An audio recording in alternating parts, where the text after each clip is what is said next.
12 years of austerity, arrogant rule, incompetence have left the Conservative Party drowning in its own mire of sleaze and corruption.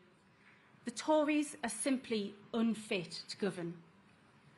This last week has been a sorry spectacle, and we must not forget that the rabble putting themselves forward to be the new leader, many of them ex-cabinet ministers, propped up Johnson again and again. Sunak, Truss, Shapps and all of the others, the Tory leadership race has nothing to offer this great country. It is a race to the bottom.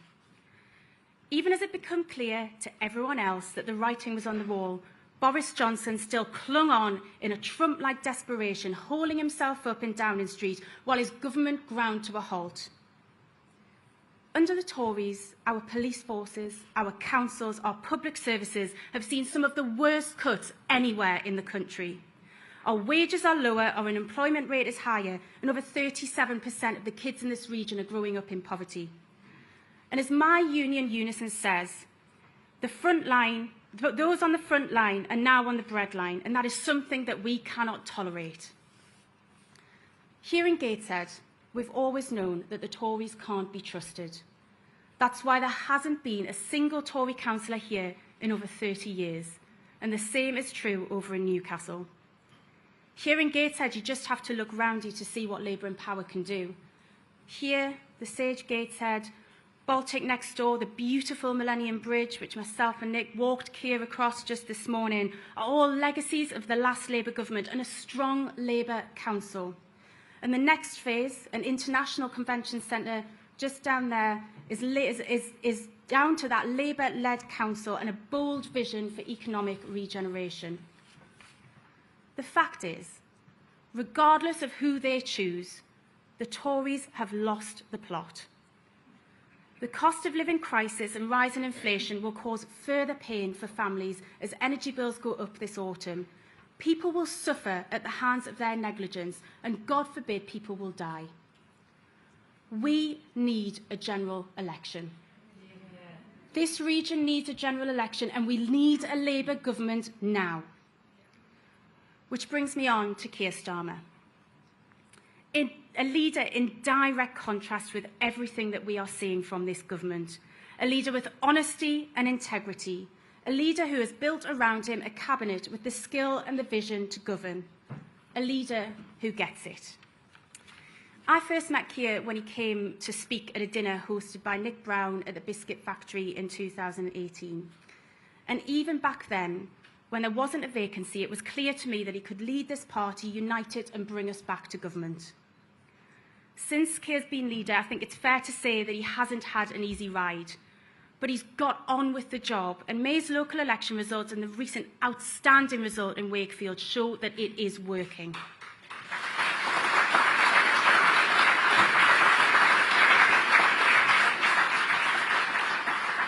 It's not show, it's not scandal, it's just good, honest, strong leadership. Keir spent a lot of time in our region. By my counting, this is his 4th visit since November, when he joined me and Scott Dickinson, the Labour leader of Northumberland, to meet with the victims of Storm Arwen in their time of need, which is something that the Tory Prime Minister completely failed to do.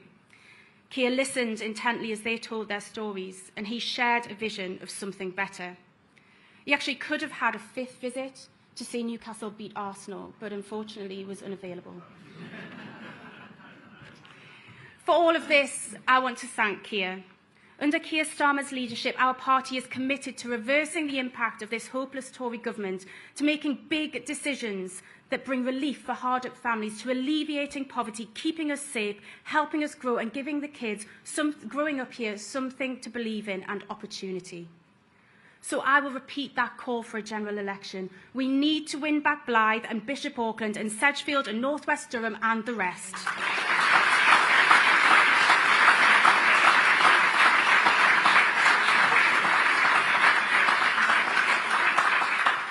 The people of this region have had enough of these rotten Tories, and we need a Labour government.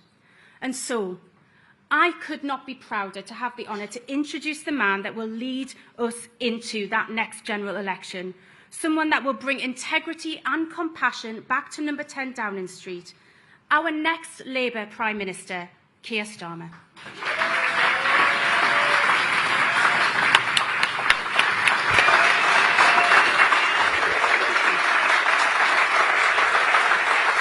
Thank you very much.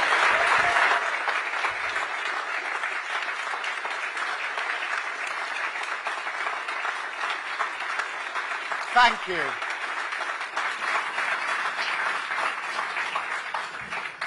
Thank you, and it's fantastic to be here this sunny morning.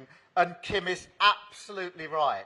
The fifth visit I should have made up to the North East was in May, when Arsenal were playing Newcastle, and we had tickets for that match away. And if you remember, it got moved to the Monday, which meant I couldn't come to the game, which was a blessing in disguise because we got absolutely battered. It was the end of our dreams for the season. So, Kim, thanks for reminding everybody about what happened to Arsenal just towards the end of last season. But it is absolutely fantastic to see you all here this morning. Thank you so much for coming.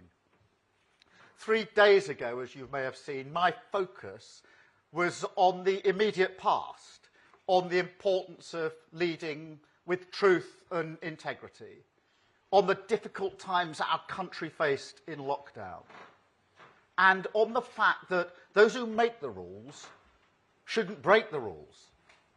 Now, I set out my position on that question and the difference between me and the Conservative Party, now desperately trying to launder its integrity, even as it stood by an unfit Prime Minister to the bitter end.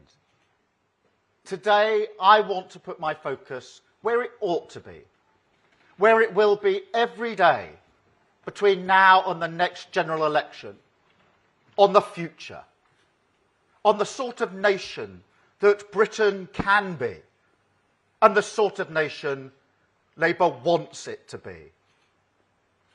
Because at the moment, Britain is stuck with a tanking economy, stuck at home, unable to get a passport or a flight, stuck on the phone trying to book a GP appointment. Our taxes are going up. Food and energy bills are out of control. And many of the public services that we rely on have simply stopped working. Britain deserves better than this. We need a fresh start. And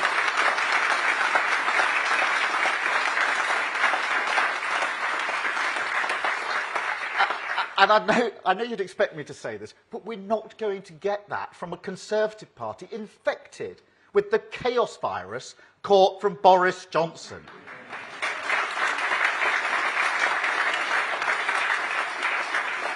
Only Labour can reboot our economy and end the cost of living crisis. Only Labour can revitalise our public services and re-energise our communities. Only Labour can unite the country and clean up politics. These three tasks will define my government, because until we address them, we leave ourselves vulnerable to the shocks and crises we've endured this past long decade. Yet the way I see it, the challenges we face, climate change, technology, an ageing population, are an opportunity to re-energise Britain. Some nation is going to lead the world in new nuclear power. Why not this one? Some nation will create the first generation of quantum computers. Why not us? Some nation will design medicines personally to match our unique DNA. Why not Britain?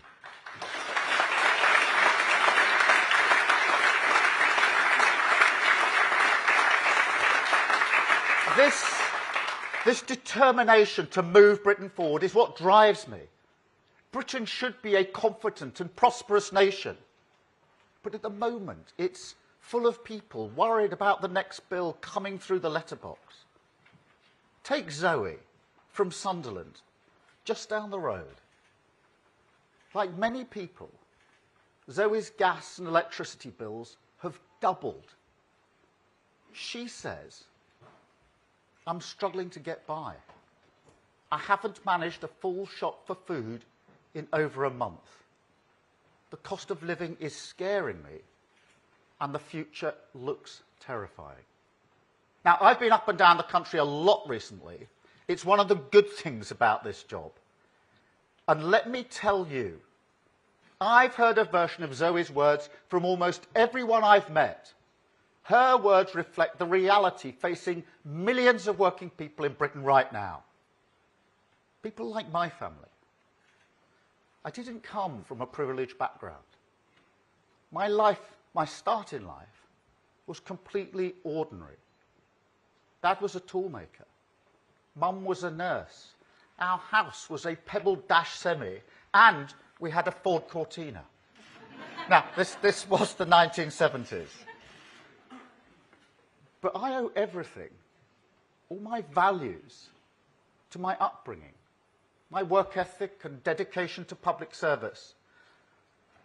But the real gift my parents gave me was the opportunity to get on.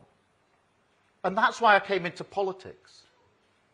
I've been lucky enough to take a journey through my life, from a working-class family to head of the Crown Prosecution Service. So when I say I don't want anyone in this country held back by their circumstances, you know, it's not just words. It's why, for me, the state of our economy is personal. Because when people like Zoe are so scared about the future, when our economy is so racked by low growth and insecurity, then working people get stuck. And that means Britain gets stuck. The most important goal of my Labour government will be to grow the economy. And we will not accept growth that doesn't improve people's lives. An economy can grow and leave some of its people behind. But a nation cannot grow in that way. Not long ago, I was in Burnley, and I was left in no doubt by the people I met there. They had great ambitions for themselves and for their town. But they don't have a government that shares that ambition. Boosterism and wishful thinking are not the same as ambition.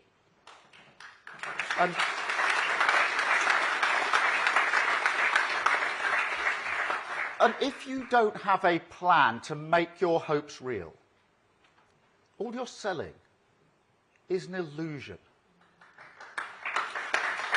Now,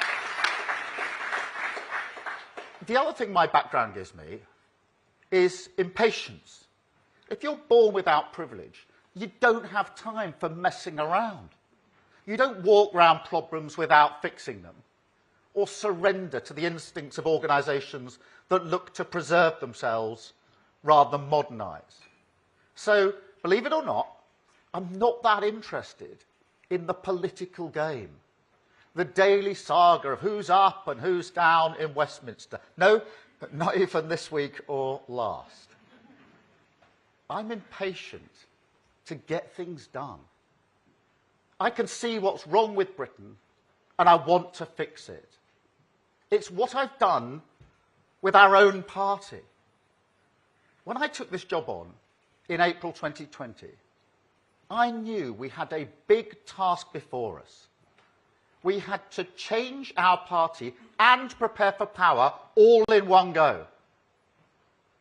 Not change for change's sake, but change with a purpose. To remake a Labour Party that understands its purpose is service, not self-indulgence. Country first, party second.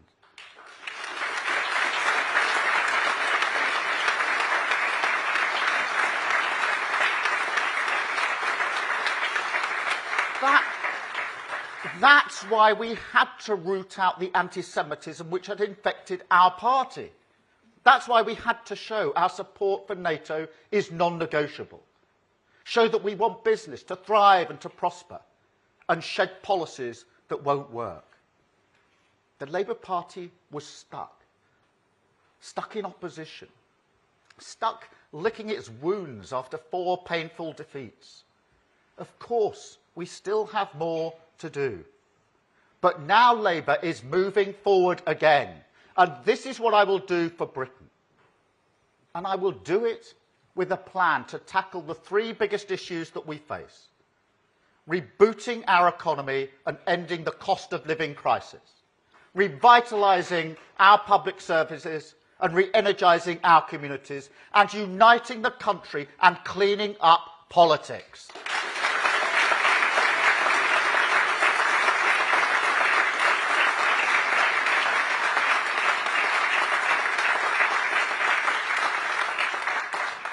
Let me start with the economy. I've explained why this is personal, how my mission in politics cannot be achieved unless we get our economy growing again. So let me tell you now, Labour will fight the next election on economic growth.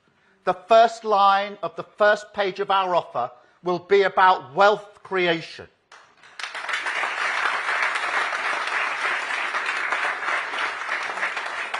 We will show how a Labour economy based on partnership and contribution can make Britain richer. And we won't retreat to a comfort zone on public services and hope the focus of the country shifts. Now, many of our plans are already in place. Our strategy to buy, make and sell more in Britain. Our 5-point plan to reform the Northern Ireland Protocol and make Brexit work. Our climate investment pledge that invests £28 billion a year to help us win the race for the next generation of jobs. Gordon Brown is looking at new forms of economic devolution for us, so that every city, every town, every place has the chance they deserve to contribute to our economy. David Blunkett is leading a skills commission made up of entrepreneurs, business leaders and policy experts, whilst Lord Jim O'Neill is looking at how we can make Britain the best country in the world to start a new business. And never forget, it was Labour who pushed so hard for a windfall tax on energy companies to help those struggling with their bills.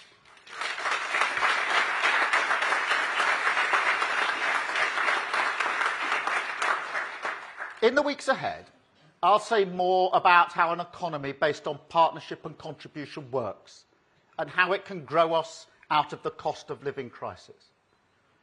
But let me say here why I think only Labour can deliver for Britain, whoever emerges from the chaotic circus now being played out in Westminster. Because the task, as I see it, is to create an economy that is strong, secure and inclusive, one that is resilient to the shocks of an uncertain world, which doesn't just create jobs, but good, well-paid, secure jobs, and growth that doesn't harm society or people's chances, or trash the public finances. I can't believe what we're hearing from the candidates to be the next Tory leader. The Tory leadership race hasn't even officially begun yet, but the arms race of fantasy economics is well underway. Over the weekend, the contenders have made more than £200 billion worth of unfunding spending commitments. 200 billion. Let that sink in. That's more than the annual budget of the NHS, splurged onto the pages of the Sunday papers without a word on how it'll be paid for. And on taxes, the vast majority of them served in Boris Johnson's government. They went out every day for months and years to defend his behaviour. They backed every one of his 15 tax rises. They're behaving as if they'd just arrived from the moon. They actually nodded along and trooped through the lobbies, voting to support it. Now it turns out they were opposed to them all along. The hypocrisy is nauseating.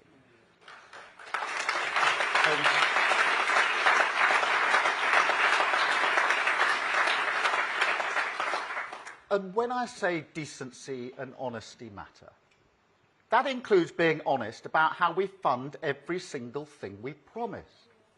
It's why when I say we have a plan for investing in education, I also say it'll be funded by closing the VAT loophole for private schools.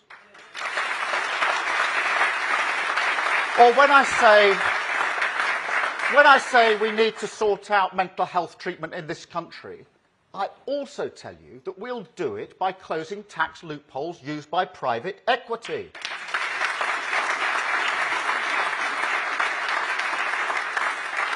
Politics means tough decisions.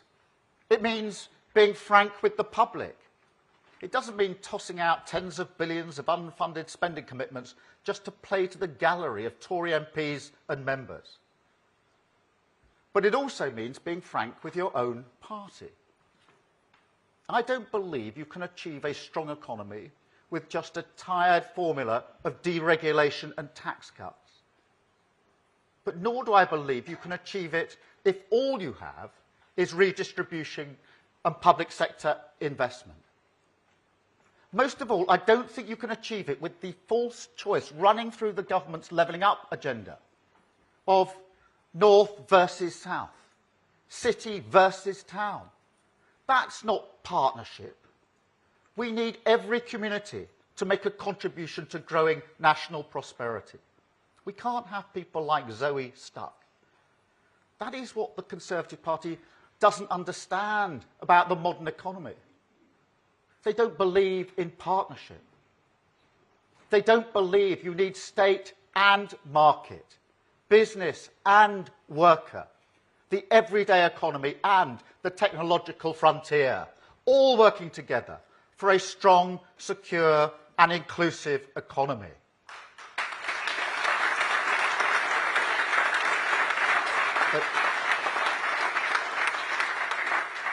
But we can't do that without first-rate public services.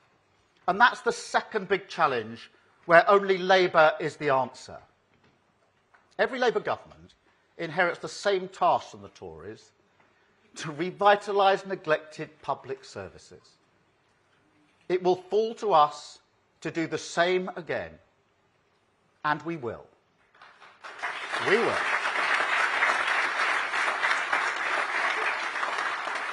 This is not just a social justice issue, though it is that.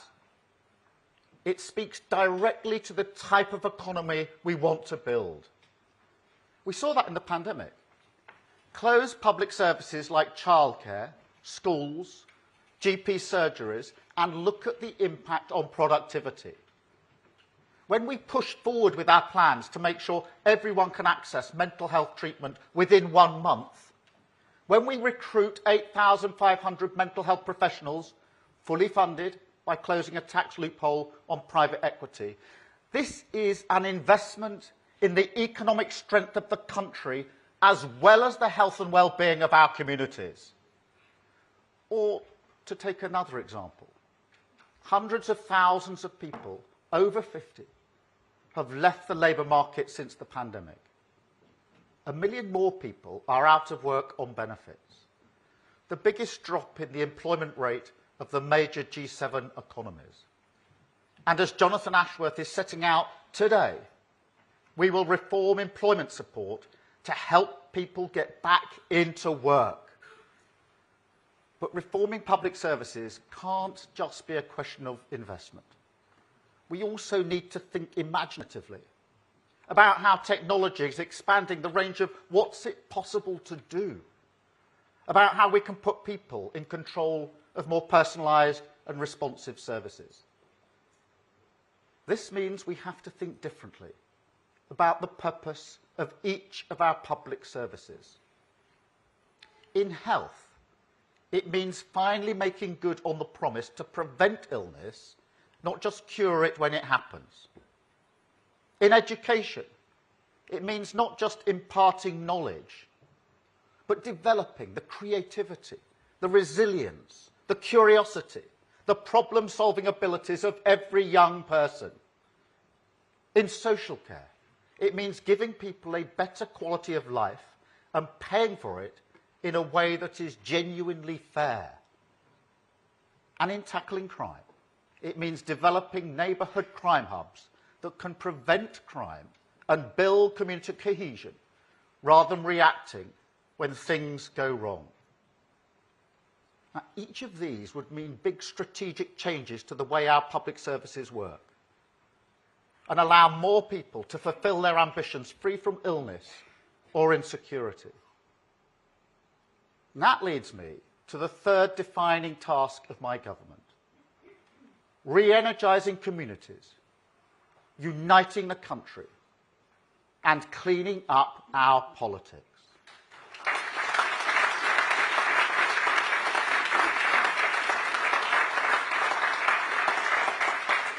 A Labour government will bring people back together. I'm tired of our divisive politics. We have a government with no understanding of how to grow the economy or reform our public services. So it creates division to set us against one another and distract from its failures. Some people say to me, Keir, this is politics now. Division is how you win. Let me be clear. I want no part of that. If that is what politics has become, then we will change politics.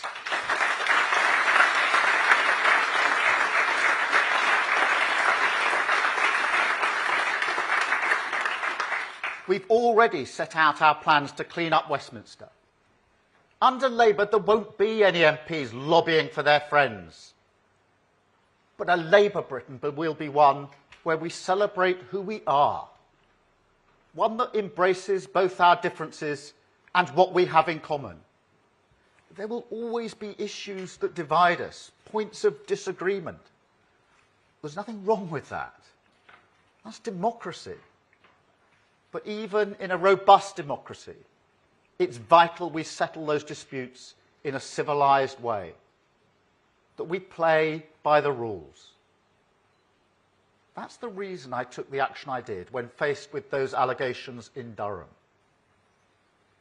I wanted to show that politicians will risk their careers on matters of principle, that we are not, as so many people in this country believe, only in it for ourselves, and that I'm committed to the values which earn Britain respect all around the world. Fair play, respect for difference, the rule of law. So Labour will end the era of divisive politics and clean up Westminster.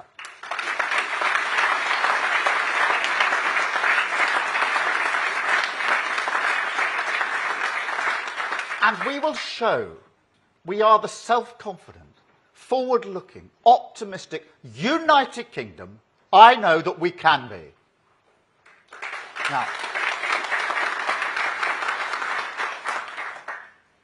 I don't think it's hard to describe what people want from politics. The mission I've set out today certainly isn't complicated. I don't want anyone in this country to be held back by their circumstances. And I want to get Britain moving again, so we can once more face the future with confidence. I've talked today about why that mission is personal to me.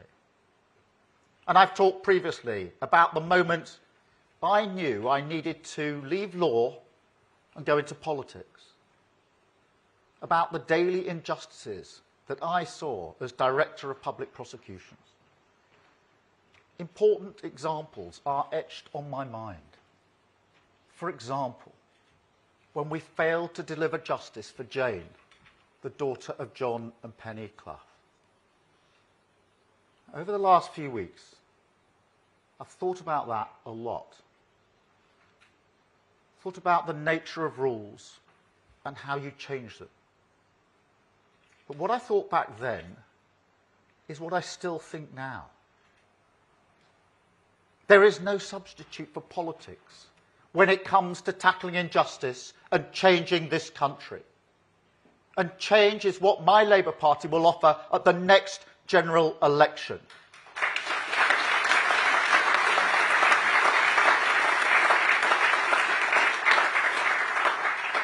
We will give Britain the fresh start it needs. We will reboot our economy. re-energise our communities, revitalise our public services, unite the country, clean up politics and end the cost of living crisis. Thank you very much. Thank you.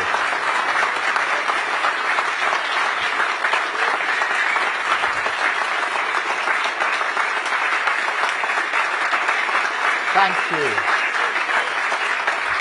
Thank you. Thank you.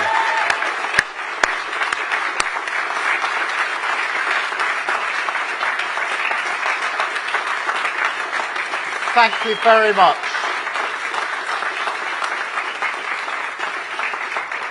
Now we're going to take some questions from the press. And I've got a list that I hope is accurate that I'm working to here. I think we're going to start with Alex from the BBC. Alex. Thank you very much. Thank you, Sir Keir. Alex Forsyth, BBC News. You've given a speech today setting out what you say is your vision for a confident and prosperous nation. But can I ask, where is the new policy? You've been Labour leader now for more than 2 years. You've called for a general election. Isn't it time then, rather than just tell the country what a Labour government might look like, you tell the country what you would do to get there? Well, Alex, I've just set out in that speech some of the policies already in place. When it comes to economic growth, we've been saying repeatedly that this is the single most important issue. We've had 12 years of stagnation, 12 years of low growth. If the economy, just let this sink in, if the economy in the last 12 years had grown at the same rate as the last Labour government, we would have billions to spend on public services without raising a single tax. So we've said that, we've set out our skills agenda, we've set out an agenda for economic devolution, we've set out a huge pledge on investment, £28 billion for the next generation of jobs. So a lot of those policies are already in place. Obviously, we'll develop on that, but let me be absolutely clear to anybody watching this. I think the change that we need at the moment is much more fundamental than a change of the person at the top of the Tory party. Britain needs a fresh start, and that can only happen with the change of government. We are ready for that, so bring it on. Thank you, Alex.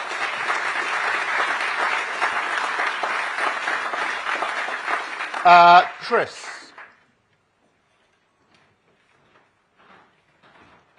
Have we got a microphone?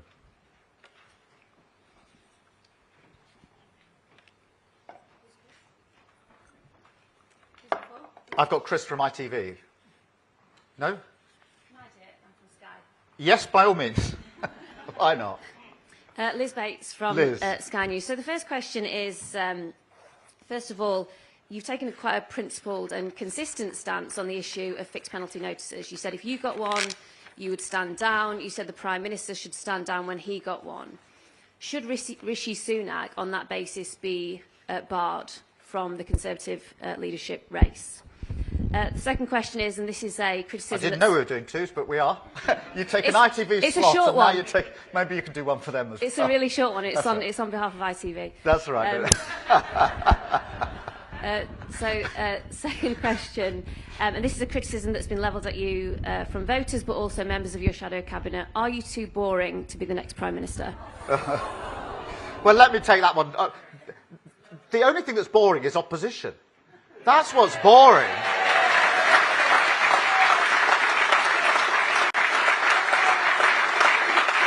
And I want to get us out of opposition. So thank you for that one on behalf of ITV. On the question of the fixed penalty notice, I took the approach I did as a matter of principle because I think it's very important to make the case that not all politicians are the same. I think there's nothing that feeds disaffection in politics and a belief that politics can't make a difference, from this sense that politicians don't follow the rules, they've got no integrity, they don't mean what they say. And I think that drags down all of our politics. So I didn't make that because I wanted to make the case that I've never made a mistake in my life. I have made mistakes, I'll make further mistakes, etc.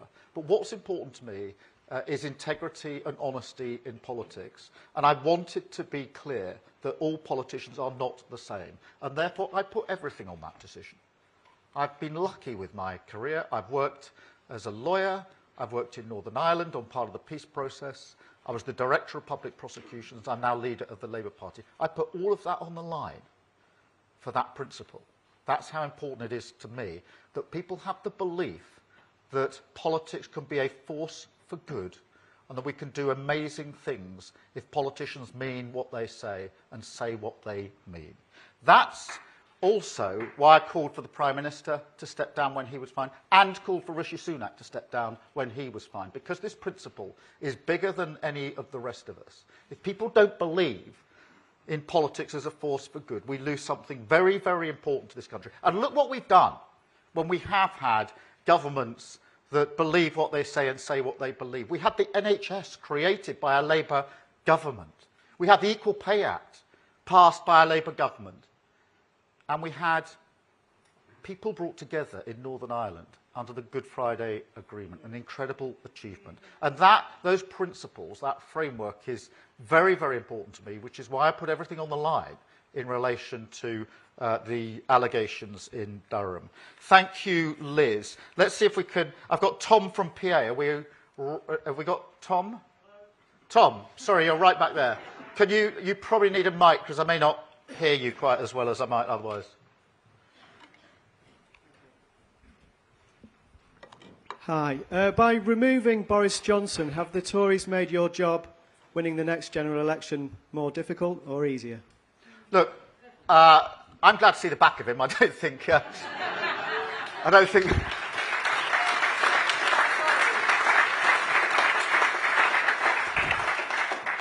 that'll come as any surprise. But, you know, we've had 12 years of stagnation, 12 years of low growth, 12 years of stagnant wages, and we've got prices and inflation through the roof. So this is why I say it's not about changing one person at the top of the Tory party. We need much more fundamental change than that. And if any of the candidates think that they'd have a better chance against us, bring it on. Put your money where your mouth is and call a general election so we can put our positive case to the country, put our plan to the country that I've set out today, and give Britain the fresh start that it deserves. Thank you.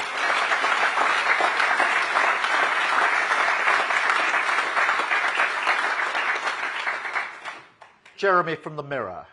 Hello there. Jeremy, sorry, I can see you now. Can I just ask very simply, would Labour cut taxes at the next election? Obviously, you've mentioned that all the candidates... Sorry, say that again? Forgive me. You've mentioned that all the candidates pretty much in the Tory party leadership race have talked about unfunded tax cuts. Would you cut taxes at the next election? We won't be making any unfunded commitments. Everything we say will be funded, and that will be set out. And I've already explained in the speech I've just given the examples where we have done that. So under a Labour government, we know that every penny of taxpayers' money has to be looked after and spent wisely. So we will fund that. Can I just say this in relation to the Tory candidates? Because we have had this circus for the last few days. £200 billion worth of uncosted spending commitments. Every single Tory candidate making wild spending commitments should tell us precisely where they're getting that money from. Is it cuts? If so, what are they cutting? Where's it coming from? If it's borrowing, well, tell us how much they're borrowing. Or is it the magic money tree that they've suddenly discovered, having arrived back down here from the moon, where they've apparently been for the last 12 years? So that's the challenge we put out to them. We will proceed with our plan to explain exactly where we get the funding for every commitment that we make. Thank you, Jeremy. I've got Rob Parsons somewhere here, I hope. Nope. And Liz Bates. Oh, Liz, sorry. I'm sorry. Yeah, I've got you on the list. In which case, thank you very much, everyone. Fantastic to see you. Thanks so much. Thank you.